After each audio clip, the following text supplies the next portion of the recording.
जय माता दी दोस्तों। कार्तिक महात्म्य यानी कार्तिक मास का कार्तिक महात्म्य का 21वां अध्याय। नारद जी बोले, हे राजन, पार्षदों के वचनों को श्रवण करके धर्मदत्त ने कहा, हे पार्षदों, सभी लोग यज्ञ, दान, तीर्थ और तप द्वारा भगवान विष्णु की आराधना करते हैं। आप ऐसी कोई विधि बताएं जिसके करने से सहज ही भगवान विष्णु का सामीप्य प्राप्त हो सके। तब पार्षदों ने कहा, हे विप्र, तुम्हारा प्रश्न अति उत्तम है। हम तुमको एक प्राचीन इतिहास सुनाते हैं, ध्यान से सुनो।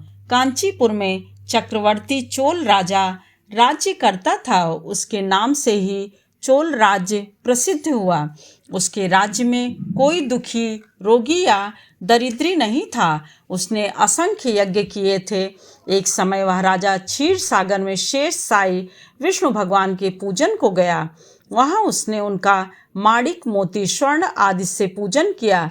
पूजन करके जैसे ही वह उठा, उसने देखा कि कांचीपुर में ही रहने वाला एक विष्णुदास नामक ब्राह्मण तुलसी और जल लेकर भगवान का पूजन करने लगा और उसी ब्राह्मण के चढ़ाए हुए तुलसी पत्रों से राजा के माणिक, मोती ढक गए। तब राजा ने क्रोध से कहा, हे ब्राह्मण, मेरे रत्नों को तू क्यों ढक रहा है?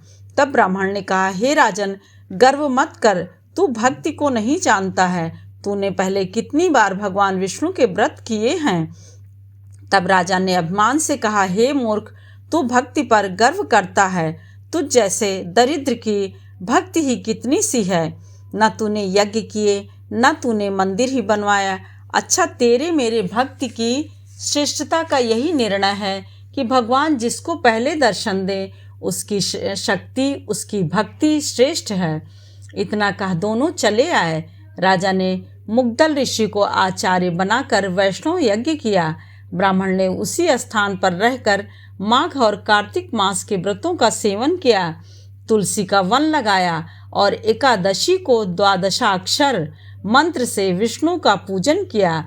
उसका सारा समय विधि विधान से इन उत्तम मासों का सेवन करते हुए विष्णु भक्ति में व्यतीत हुआ। जय माता दी दोस्तों।